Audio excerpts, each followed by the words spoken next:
আসসালামু আলাইকুম রহমতুল্লাহ। আপনারা সবাই নিশ্চয়ই ভালো আছেন। আমিও আল্লাহ পাকের অশেষ মেহেরবানিতে খুব ভালোই আছি, আলহামদুলিল্লাহ। দেখুন কত সুন্দর একটা মায়ায় আমি জড়িয়ে ফেলছি ওদেরকে। আমি না থাকলে ওরা সারা দিনটা হয়তো চিন্তা করে, এদিক ওদিক যায়, ঘুরে ঘুরে খায়, কিন্তু আমি যে খাবারটা দিই এরকম স্বাদটা হয়তো কোনো খাবারে পায় না। সবাই তো আর মাছের এগুলো ওদের দেয় না। ওরা জানি না, হয়তো না খেয়েও থাকতে পারে। যাই হোক, যখন আমি অফিস থেকে আসি তখন ওরা মিউ মিউ করে কান্না করে, কিন্তু আমি খাবার ঠিকই নিয়ে আসি, কারণ আমার এখন মায়া হয়ে গেছে ওদের প্রতি। তাই আমি বাজারে ঢুকে ওরা মাছ কাটে, ওদের সাথে আমি পরিচিত হয়েছি, ওরা আমাকে খুব ভালো জানে। তো আমি একটা লাইট প্রোডাক্ট বিক্রি করতাম মাছ বাজারে, ওরা আমাকে চেনে। তো ওরা মাছ কাটে, তো আমি যখন যাই ওদের থেকে এই খাবারগুলো হাত দিয়ে পলির ভিতরে ভরে বাসায় নিয়ে আসি, এনে ঘরের দরজার সামনে ঝুড়ির ভিতরে রাখি। তো ওরা টের পায় আমি আসছি, মিউ মিউ করে দরজার সামনে অনেক সময় চলে আসে। আবার আমি ওয়াশরুমের দিকে আসলে তখন ওখানে থাকে ওরা।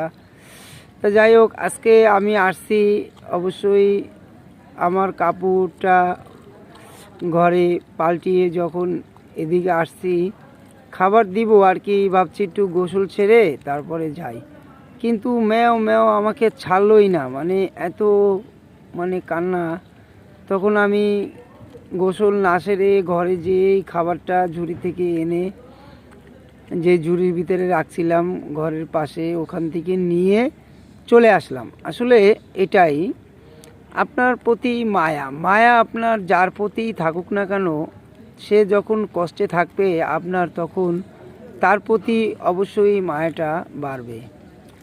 ওদের প্রতি আমার অনেকটা মায়া হয়ে গেছে। আমি হয়তো যখন এখানে থাকবো না, হয়তো বাড়ি চলে যাব, তখন হয়তো বা ওদের জন্য আমার কষ্ট লাগবে যে ওরা কেমন আছে, কীভাবে আছে। আবার ওরাও আমার জন্য হয়তো কান্না করবে যে কোথায় গেল। ওরা হয়তো খাবার না খেতে পেয়ে, এই খাবার হয়তো বা কেউ ওদের দিবে কি না সন্দেহ। তো ওরাও হয়তো বা কান্না করবে। তো আমি চাই আল্লাহ তাআলা আমাকে যেন এখান থেকে নিয়ে যাওয়ার আগে